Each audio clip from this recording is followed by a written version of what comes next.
Fala, meu povo! Professor Marcos Paulo Araújo na área, se derrubar é pênalti.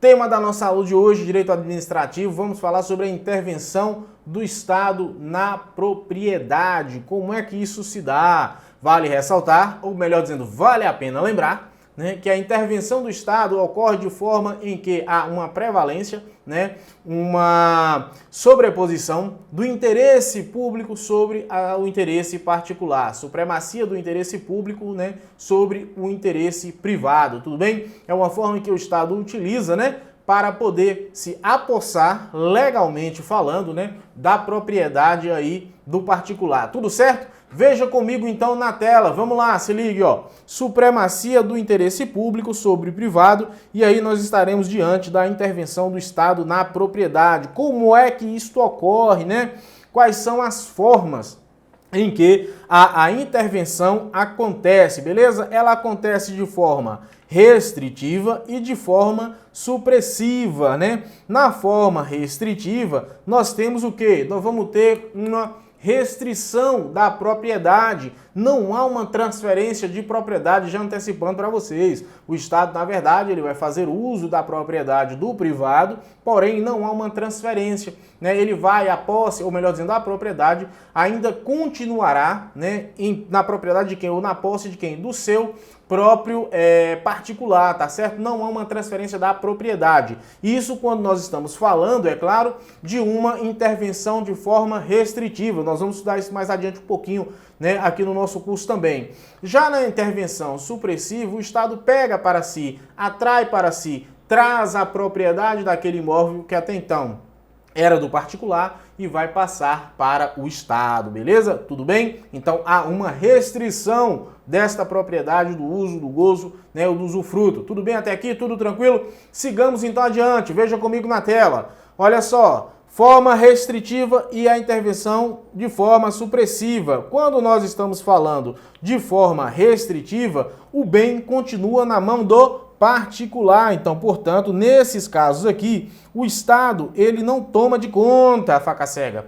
Ele vai continuar de forma restritiva, mas continuará na mão do particular. Não há uma transferência desta propriedade. O bem continua na mão do particular, Então, portanto, é o que nós caracterizamos aqui a servidão, nós estamos falando da servidão, nós estamos falando do estudo do tombamento e das limitações administrativas. Então, nestes casos aqui, não há na supressão, ou melhor dizendo, na intervenção restritiva, não há uma transferência da propriedade. O Estado, na verdade, ele apenas faz uso da propriedade do particular. Tudo bem? Tudo certo? Já, por outro lado, quando nós estivermos falando da intervenção de forma supressiva, o Estado passa a ser o dono, o Estado adquire aquela propriedade, uma aquisição originária, o seu antigo proprietário, os débitos, tudo morre, tá certo? O Estado passa a receber aquele imóvel na condição em que ele se encontra, mas sem qualquer ônus, sem qualquer encargo legal. Tudo bem? Isso se dá, veja comigo na tela, a forma da intervenção supressiva,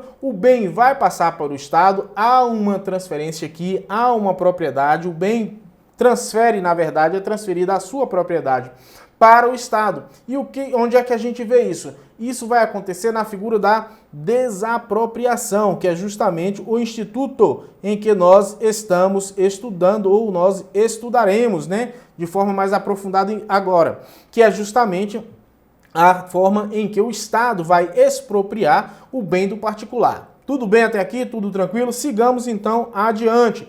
A desapropriação como forma de intervenção na propriedade de forma supressiva, tá certo?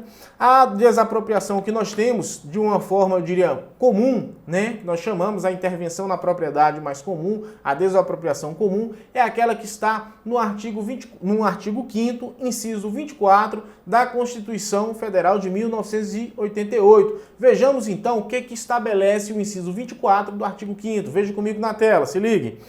A lei estabelecerá o procedimento para desapropriação por necessidade. Primeiro ponto, quero que você tenha atenção. Olha, a lei vai estabelecer a forma de desapropriação pela necessidade ou utilidade pública ou por interesse social. Então, portanto, para que aconteça a desapropriação, a lei vai definir a necessidade ou a utilidade pública, bem como o interesse social da entidade naquele bem ou naquele imóvel, tá certo? Porém, veja comigo na tela. Mediante justa e prévia indenização, galera, justa e prévia indenização. Esta indenização tem que acontecer em quê? Tem que ser em quê? Em dinheiro, tá certo? Então vem comigo, olha, na verdade, por que nós chamamos isso aqui de uma desapropriação comum, a do inciso 24 do artigo 5º?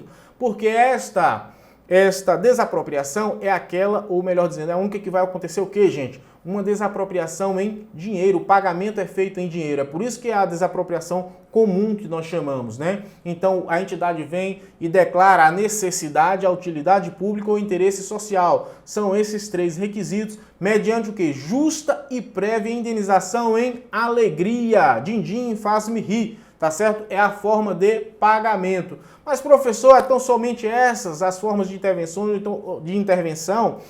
São somente esses os requisitos? Não, não é. Por quê? Porque, na verdade, a Constituição também vai nos remeter e falar o seguinte, olha, salvo, ou melhor dizendo, ressalvados os casos que estão previstos na lei. Então, portanto, a Constituição traz para a gente a exceção também. Estamos tratando no inciso 24 do artigo 5º daquela desapropriação a qual nós chamamos de desapropriação comum, tá certo? Por que comum? Porque vai pagar alegria, faz-me rir, beleza? Veja comigo então na tela, vamos lá, ó. Ressalvados os casos previstos nesta Constituição, ou seja, existe as exceções? Sim. Quem é que traz pra gente essas exceções, professor? Essas exceções, elas são apresentadas através da própria Constituição Federal, tudo bem? Então veja que a própria Constituição, no inciso 24, traz a sua exceção e as quais eu irei apresentar para vocês. Esta é a comum e nós temos ainda a figura das exceções, que são as desapropriações, em que nós a chamaremos, ou como ela é denominada, são as desapropriações especiais, tudo bem? Primeira exceção, ou primeira desapropriação especial, aquela que está prevista no artigo 182, veja comigo, vamos para a tela. Artigo 182 da Constituição Federal de 1988, desapropriações especiais. Se ligue, olha, artigo 182. A política de desenvolvimento urbano executada pelo poder público municipal, se ligue, poder público municipal. Por que isso aqui é importante? Porque lá na frente eu vou dizer para vocês, tá bom? Conforme diretrizes gerais fixadas em lei, tem por objetivo ordenar o pleno desenvolvimento e funções sociais da cidade e garantir o bem-estar de seus habitantes. Veja que são diretrizes gerais fixadas por quem? Fixadas em lei. Que lei seria essa daqui? Olha lá no parágrafo 1º, é justamente a lei de quê? Do plano diretor. Então, portanto, o plano diretor trará para vocês o que é a figura, ou melhor dizendo, essas diretrizes gerais aí que o CAPT está falando. Aprovado pela Câmara Municipal, obrigatório para cidades com mais de 20 mil habitantes. Se ligue, você que é um cara concurseiro, você que é um cara que está acostumado a fazer prova, então é obrigatório para todo e qualquer município? Não, senhor. É justamente obrigatório para quem? Para quem tem mais de 20 mil habitantes. Se ligue nesse bizu aqui porque cai em prova. É um instrumento básico da política de desenvolvimento e de expansão urbana. Parágrafo 2º. A propriedade urbana cumpre a sua função social quando atende às exigências fundamentais de ordenação da cidade, expressa no plano diretor. Então veja o seguinte, quando é que a propriedade urbana vai cumprir a sua função social? Cumpre a sua função social quando cumpre aquilo que o plano diretor determina. Então se ligue, quem vai determinar a função social em se tratando de imóvel urbano é justamente o que? O plano diretor. Quem é que tem o plano diretor? Os municípios que têm acima de 20 mil habitantes, de forma obrigatória. Professor, mas é somente os municípios com mais de 20 mil habitantes que devem ter o plano diretor? Não, faca cega. A obrigatoriedade, na verdade, é para os municípios que tenham mais de 20 mil habitantes. Né? O meu município tem menos de 20 mil habitantes. Pode instituir uma lei criando esse plano diretor? Afirmativo, positivo e operante. Pode sim. O seu município pode criar esta lei, ainda que ele tenha menos de 20 mil habitantes, conforme preceitou aqui o parágrafo 2º, né, da Constituição Federal, do artigo 182. Por outro lado, diante desta premissa, né, desta possibilidade, uma vez criando o plano diretor, o que vai acontecer? Ele poderá exercer esta desapropriação especial urbana. Por quê? Porque compete ao município assim proceder. A competência aqui não é adstrita ou não é elevada para a União, nem tampouco para o Estado, então somente para os municípios. Tudo bem? Veja comigo na tela, parágrafo 3º. As desapropriações de imóveis urbanos serão feitas com prévia e justa indenização em dinheiro. Então veja que serão feitas com prévia e justa indenização em dinheiro, beleza? Parágrafo 4º. É facultado ao poder público municipal, mediante lei específica para a área incluída no plano diretor, exigir nos termos da lei federal do proprietário do solo urbano não edificado, subutilizado ou não utilizado, que promova o seu adequado aproveitamento, sob pena sucessivamente de parcelamento ou edificação compulsórios, pacificação, ou melhor dizendo, calma, parcelamento ou edificação do lote que está lá baldio, terreno baldio, né? Ficando, estragando a visibilidade da praça, então, portanto, pode ser feito. Imposto predial, imposto sobre a propriedade predial e territorial urbana, progressivo no tempo, é o IPTU progressivo. E terceiro, desapropriação com pagamento mediante títulos da dívida pública de emissão previamente aprovado pelo Senado Federal com prazo de resgate de até 10 anos em parcelas anuais iguais e sucessivas, assegurados o valor real da indenização e juros legais. Vamos adiante, sigamos, caminhando e cantando, vamos lá. A função social, quem é que vai dar esta função social, gente? Se ligue, é o plano diretor, como eu falei para vocês, é a lei específica que vai tratar, vai dizer aí as diretrizes gerais, né, a respeito desta função social. Então, portanto, como eu acabei de ler para vocês aqui, no próprio parágrafo 2º, o plano diretor é quem vai dar as diretrizes gerais, vai dizer quando é e quando não é que aquela propriedade estará cumprindo com a sua função social, tudo bem? Até aqui tudo tranquilo? Veja comigo na tela o próximo passo. Então, nesse caso da desapropriação urbana, o que vai acontecer? O faca cega não construiu lá no seu lote, né? Naquela praça maravilhosa que está tendo, e está estragando, né, a visibilidade, né, aquela questão mais urbanística, né? Toda a formosura daquela praça lá do seu município, tudo bem? E aí o município vai fazer o quê? Vai notificar, vai mandar uma cartinha através do mensageiro da agonia, vai notificar o proprietário do imóvel. Então, portanto, o primeiro passo é a notificação. Esta notificação acontece para quê? Para dar função social. Então, a finalidade da notificação é o seguinte, ó, Marcos Paulo, você tem esse terreno seu aí e nada faz, meu irmão. Olha só como é que tá feio, cheio de mato, né? Olha a visibilidade aqui da nossa praça, toda bonita. Então, portanto, eu estou te mandando, né, uma cartinha, o prefeito manda uma cartinha, a administração manda uma cartinha para mim e fala, olha, você está sendo notificado para dar função social a este imóvel. E por quê? Porque, na verdade, está contrariando aquilo que está previsto no plano diretor, isto mesmo. Vamos lá, então. E aí, esta notificação, ela, para dar função social, você vai fazer duas coisas você pode fazer. A primeira delas é o parcelamento.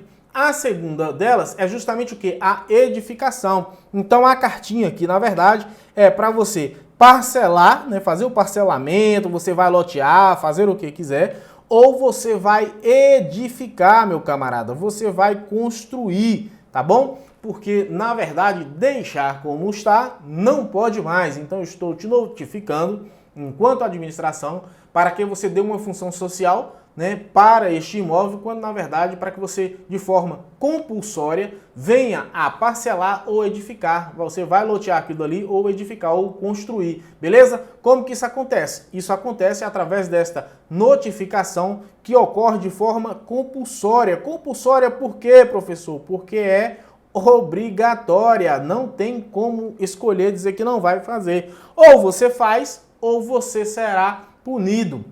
Tá ok? Então é por isso que há essa compulsoriedade, porque você é obrigado a parcelar o solo ou até mesmo edificar. E isso tem prazo, tá? Não é a perder de vista não, se ligue. Vamos ver o prazo então para que você possa tomar essa atitude após a notificação que você recebeu da administração pública municipal, ok? Vamos lá então. Você tem o prazo de 1 ano, né, para apresentar o projeto para o Poder Público Municipal, e você tem aqui o prazo de 2 anos após a apresentação deste projeto para poder dar início, né, ou começar a executar esta obra. Então, portanto, você recebe a notificação, você tem um terreno baldio que tá lá feio pra caramba, a galera tá jogando lixo, aquilo ali tá servindo de aterro. O Poder Público Municipal o município vai te notifica para você dar função social. Diante disso, o que você pode fazer? 2 condutas você pode ter. A primeira delas, você vai parcelar, né, ou lotear aquele imóvel que você tem, se assim for possível, ou você vai edificar, né, de forma compulsória, de forma obrigatória. Não é algo facultativo, bem como a própria lei já diz que você tem o prazo de 1 ano para apresentar, após a notificação, para apresentar para o Poder Público Municipal, apresentar este projeto. Por outro lado, uma vez apresentado o projeto, você tem mais 2 anos para dar início à execução desta obra, ok? Beleza? Tudo tranquilo? Beleza, mas digamos que você é um caba, né, duro na queda, você nada fez, se liga então, ó. Você nada fez, não fazendo nada, né? Aquela musiquinha não faz nada, não faz nada. Pois é bem essa daí. Você não fez nada, aí vai incidir para você o quê, ó? O IPTU com alíquota progressiva. Alíquota progressiva. E aqui nós estamos falando de IPTU. O IPTU nós sabemos que ele não tem um caráter extrafiscal, e lá você vai aprender isso no direito tributário. Tributos com... você viu que o professor já muda até o ânimo quando fala de direito tributário, né? Nós temos tributos que, na verdade, são de caráter fiscal e de caráter extrafiscal. O tributo com caráter extrafiscal não é aquele tributo que tem o intuito, o propósito de carregar recursos para o erário. É aquele tributo que, na verdade, vai fazer uma interferência no mercado no sentido de corrigir eventuais equívocos, digamos assim. Então, portanto, o caráter extrafiscal é justamente nessa pegada de corrigir esse equívoco. E aqui no IPTU, de igual modo, não é arrecadar, não é obrigar o cara a pagar o IPTU, porque ele vai lá e paga ano a ano. Então, portanto, quando o município vem e implementa, né, aquela alíquota progressiva, o que vai acontecer, gente? O IPTU dele vai aumentando de forma progressiva, vai majorando, tá certo? Ano após ano, e vai duplicando, não podendo, é claro, como vocês vão ver aqui agora, ultrapassar o limite máximo, conforme irei narrar em breve. Vambora, vem pra tela, vem comigo, ó. Então nós temos aí um prazo de até 5 anos para que o município, ou melhor dizendo, institua esta alíquota progressiva. Então o prazo é de 5 anos, né? Você não fez nada, o município vem, diante da sua conduta, institui, né, o IPTU com a alíquota progressiva. Vale ressaltar, vem comigo, ó, vale ressaltar que a base de cálculo nada altera. A alíquota, na verdade, é o percentual deste IPTU. Num prazo de 5 anos, ano após ano, o município vai aumentando progressivamente a alíquota, que é justamente o percentual que incidirá sobre a base de cálculo, que é o valor venal do imóvel. Então, em 5 anos, o município vai, ano após ano, duplicando o valor da alíquota progressiva, no sentido de te coagir para que você construa, beleza? Pois bem, tem 5 anos? Tem, veja na tela comigo. O máximo, como eu falei para vocês, é de 15%, não pode passar de 15% esta alíquota progressiva. Tudo bem até aqui? Tudo tranquilo? Então veja lá, o limite anual é em o dobro. Por que é o dobro, Marcos? Porque, na verdade, não pode exceder a 2 vezes o valor. Como assim? Vamos lá, vamos calcular aqui, ó. Vem comigo. É o seguinte, nós temos aqui 5 anos, tá certo? Aí vai variar de 1%, 2%. Tem município que a alíquota progressiva ela começa em 1%, né? Tem município que vai para 2% e tem município que são 3%. Se o seu imóvel ele já está aqui na casa de 1%, o que vai acontecer? Isso no primeiro ano. No segundo ano ele vai para 2%, tá certo? A letra do professor não é bonita. Um dia o professor vai treinar caligrafia.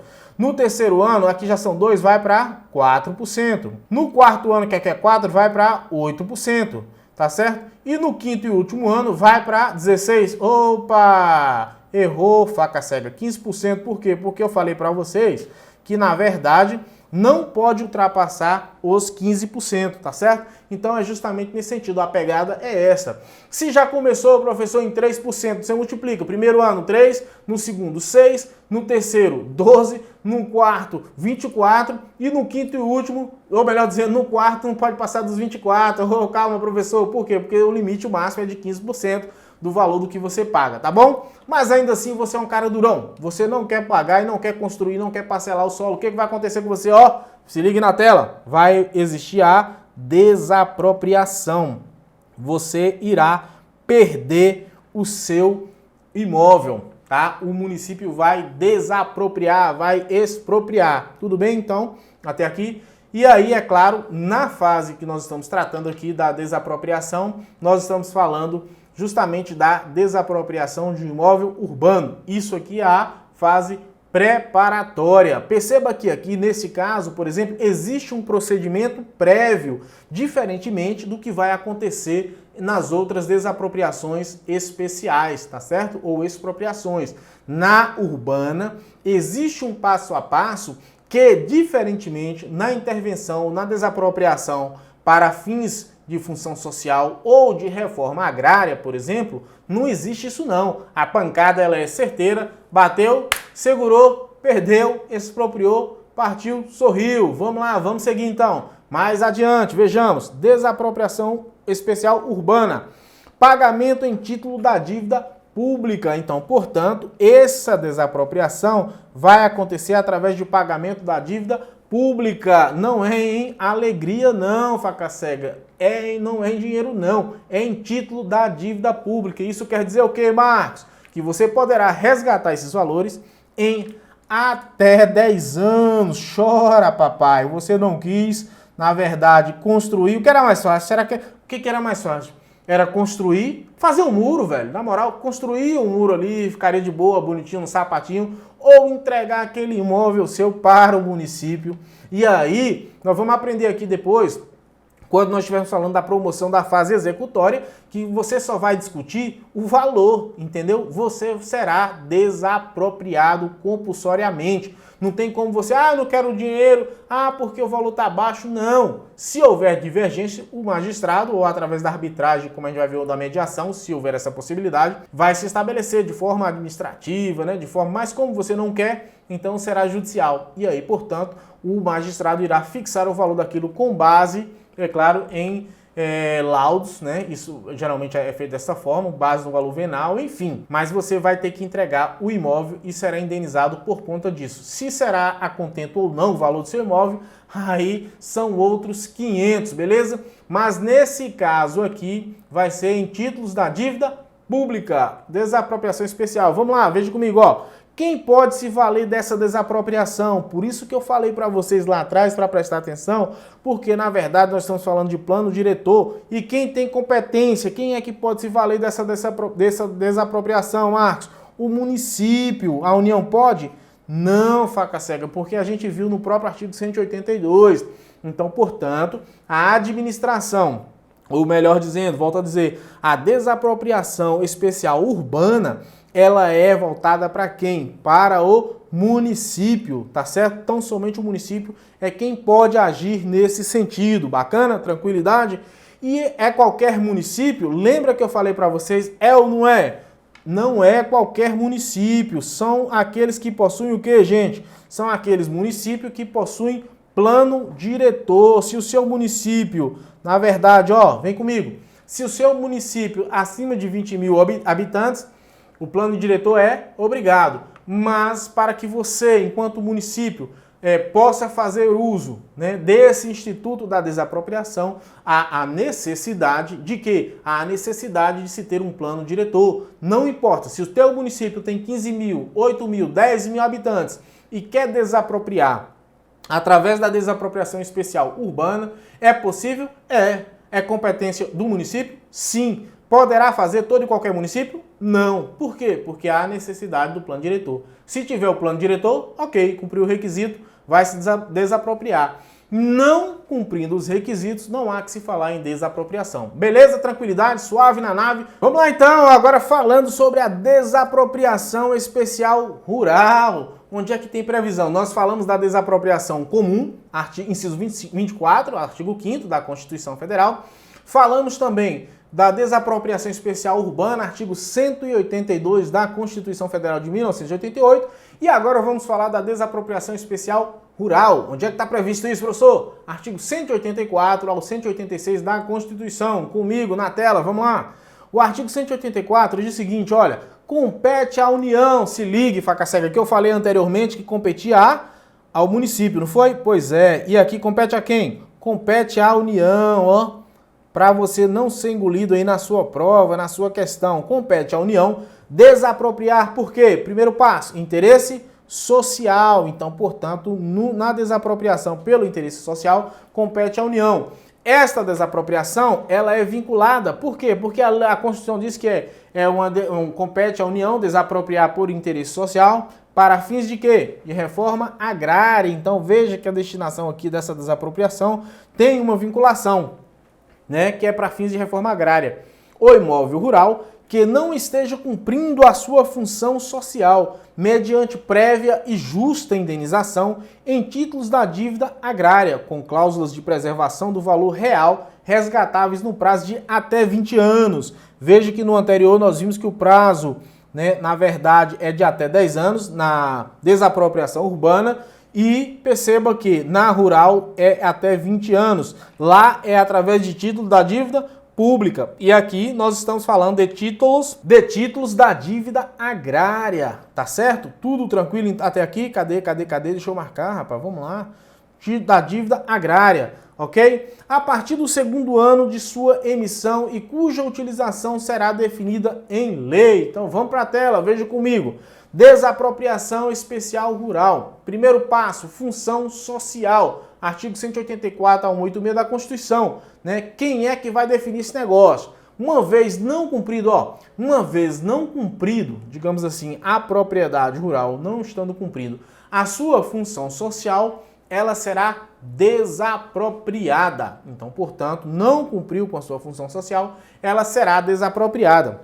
Então, portanto, a propriedade rural tem que ter a sua função social. Não alcançando a sua função social, será desapropriado aquele imóvel. E como eu falei há pouco, tem uma destinação específica vinculada.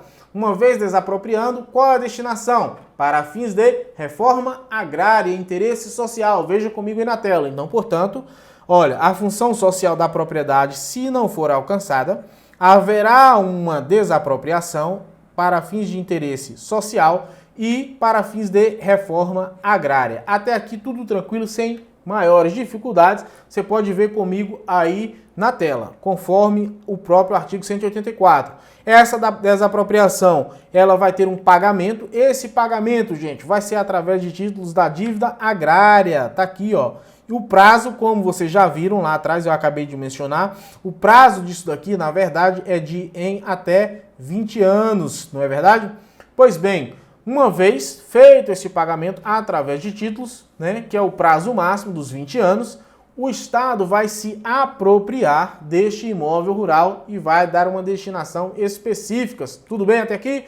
E essas benfeitorias úteis e necessárias, como é que nós fazemos? Porque, como eu falei para vocês agora há pouco, que na verdade o pagamento ele é feito através de quê, gente? De títulos da dívida agrária.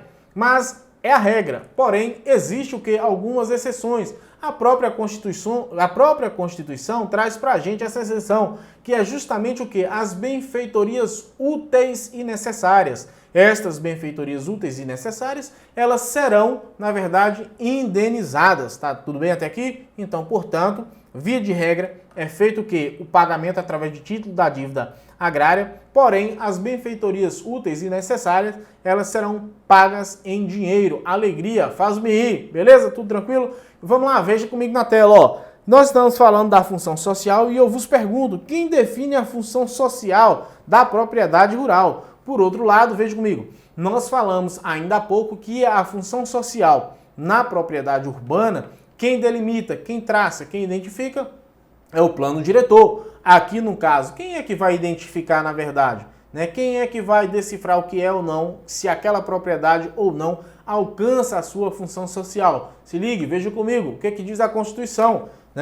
Artigo 186 vai dizer o seguinte: a função social ela é cumprida quando a propriedade rural atende simultaneamente, segundo os critérios e graus de exigências estabelecidos em lei, aos seguintes requisitos: 1. Aproveitamento racional e adequado do solo, utilização adequada dos recursos naturais, do meio ambiente disponível, e preservação do meio ambiente. 3. Observância das disposições que regulam as relações de trabalho. E 4. Exploração que favoreça o bem-estar dos proprietários e dos trabalhadores. Vem comigo, ó. Na verdade, quem é, Marcos, que está tratando, quem é que está dizendo aí, se a propriedade cumpre ou não a finalidade social? Na verdade, quem está dizendo isso é a própria Constituição Federal. Por outro lado, na urbana nós vimos que é a lei, ou seja, o plano diretor. Na desapropriação rural, quem vai dizer se a propriedade cumpre ou não a sua função social é a própria Constituição Federal de 1988. Vamos para a tela, se liga, vamos lá. Quais são as vedações a esse tipo de desapropriação? Existem? Sim, existem as vedações. É toda e qualquer propriedade que será desapropriada ou que pode ser desapropriada? Não. Vejam comigo aí na tela. Artigo 185. Se ligue, ó. São insuscetíveis de desapropriação para fins de reforma agrária. Inciso 1º. A pequena e média propriedade rural, assim definida em lei, desde que o seu proprietário não possua outra. Então, portanto, pequena e média propriedade rural, a pequena e média propriedade rural que esteja definida em lei e que o seu proprietário não possua outra. Esses são os dois requisitos. Vamos lá, o inciso 2º diz o seguinte, olha, a propriedade produtiva. Então, portanto, se a propriedade, além dela ser grande, mas ela é produtiva, pode ser desapropriada? Ela não pode ser desapropriada. Mas ela é pequena e improdutiva e o camarada possui uma outra, digamos assim, um outro imóvel rural, pode ser desapropriada? Sim, pode ser. Então se ligue bastante nesses detalhes, tudo bem? Com bastante cuidado. Parágrafo único, veja comigo. A lei garantirá tratamento especial à propriedade produtiva e fixará normas para o cumprimento dos requisitos relativos à sua função social. Então, portanto, veja comigo que a lei de desapropriação, ela vai fixar, ela vai limitar, ela vai traçar diretrizes, vai dar um tratamento especial, como o próprio parágrafo único aqui reza, para fins desta desapropriação. E não vai correr se sobrepondo um ao outro, digamos assim, a passos largos, no sentido de entrar em qualquer tipo de propriedade. Há restrição. Pode ser desapropriada para interesse social? Sim, mas existem as exceções que estão justamente previstas no artigo 186, conforme nós acabamos de estudar. Pois é, vamos ficando por aqui, volto daqui a pouco, porque aqui assim é pai bola e até lá.